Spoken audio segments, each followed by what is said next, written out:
I was under a lot of pressure with my speech. I was used to advocating for a campaign or talking about an issue, but for my speech, I had to talk about myself. I had to show people who I was and to really put myself out there, and that was a very difficult thing to do because I've always been taught not to be in the spotlight, or I always wanted to just blend in. So being in the spotlight was something that was very uncomfortable, and it was very difficult for me.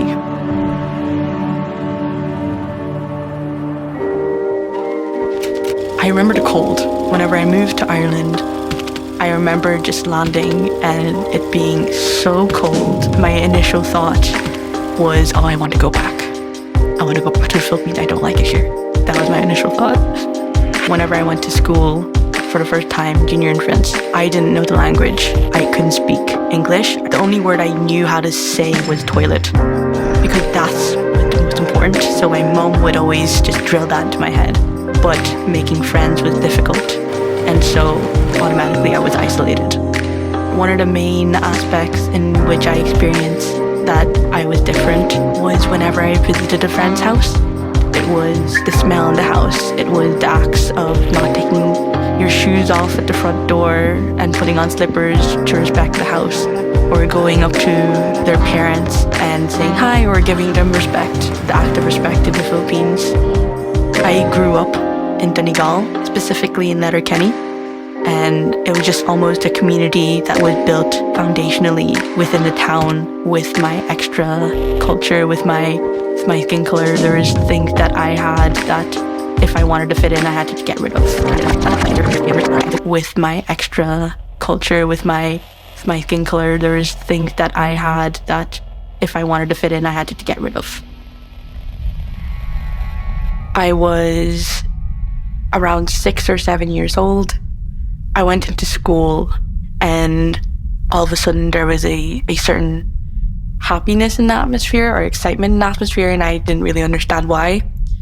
Turns out that everyone had received an invite from one of my classmates for a birthday party.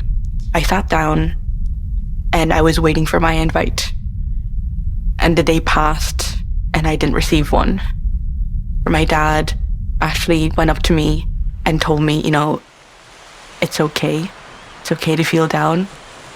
My parents did talk to me about racism. It was whenever I brought up the why question, like, why do people treat us this way?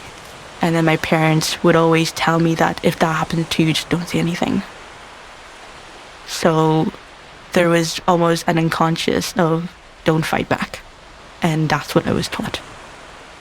But it did make me feel powerless in a sense that I couldn't even defend something that I couldn't change. And I was being discriminated against, something that was just natural for me.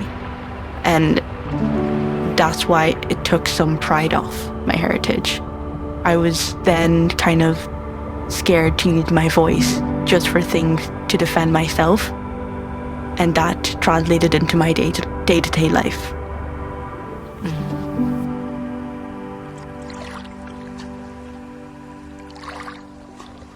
I knew that I wanted to run for the president of the Irish Second Level Students' Union, the national executive, but it was something I wasn't confident for, or I thought I wasn't ready for.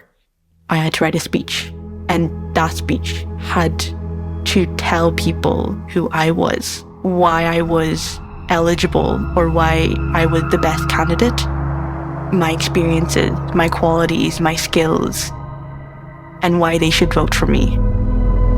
And I was terrified. I think the one thing that I put into my speech and I really wanted people to know was how I got here, what my motivation was, and that was because of my experiences, the barriers I faced as a person of color. And those 3 words, a person of color, was very difficult for me to say because I didn't want it to seem like I was playing a race card or I was saying that to boost myself in any way, because just from me stepping on that podium into the spotlight in front of the microphone, I'm just present as a person of color. I don't even have to say the words.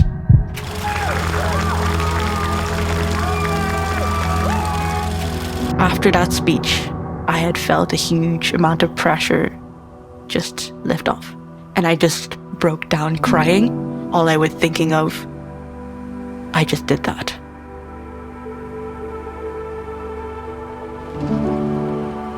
Some things I've learned are to really not let other people's opinions of me or perceptions of me limit myself.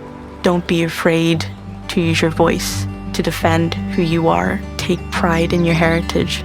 You don't need to hide away from it. Yes, you may look different. You may even sound different. Your name may be hard to pronounce. Embrace that. Take courage in that. Take pride in that. It is something that makes us different. And a lot of times, different is good.